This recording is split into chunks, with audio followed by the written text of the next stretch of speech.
So basically ఏంటంటే government కూడా ఏం చెప్తుంది అంటే అవేర్నెస్ పెంచండి ఇన్స్టిట్యూషన్స్లో, స్కూల్సే కానీ కాలేజెస్లో కానీ అవేర్నెస్ పెంచండి.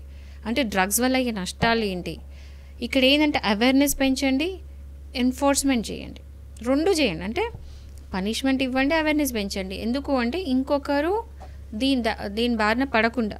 బికాజ్ ఏంటంటే స్టూడెంట్స్ తెలీదు, వాళ్ళకి నష్టాలు ఏంటో తెలీదు. ఏదో ట్రెండీ ఉంది కదా, అందరు చేస్తున్నారు, నేను చేస్తాను, ఒకరిని చూసి ఒకరు ఏదో ఫ్యాషన్ కోసం, స్టైల్ కోసం. సిగరెట్ కూడా సగం మంది స్టైల్ కోసం కొడతారు.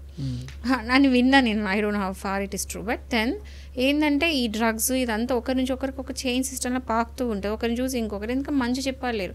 ఇది మళ్ళీ ఎక్కువ శాతం ఏంటంటే రెసిడెన్షియల్ హాస్టల్స్లో ఉండే వాటిలో ఎక్కువ ఉంటుంది. సో ఇవన్నీ కూడా చెక్ చేస్తే ఏంటంటే స్టూడెంట్స్ని కూడా రూమ్స్లలో చెక్ చేయడం ఎప్పటికప్పటికి, అండ్ ఎవరి దగ్గరికి వస్తున్నారు, వెళ్తున్నారు, పిల్లల బిహేవియర్ అవన్నీ చూసుకోవాలి. ఇవన్నీ చూడడం. సో అవేర్నెస్ పెంచాలంటే సెమినార్స్ లా కండక్ట్ చేసి దీనివల్ల ఇలా నష్టాలు అవుతున్నాయి, ఇది అండ్ ఒకవేళ ఎవరైనా దొరికితే దీనికి ఇలాంటి పనిష్మెంట్ ఉంటుందని అవేర్నెస్ కూడా పెంచాలి కదా, లీగల్ అవేర్నెస్.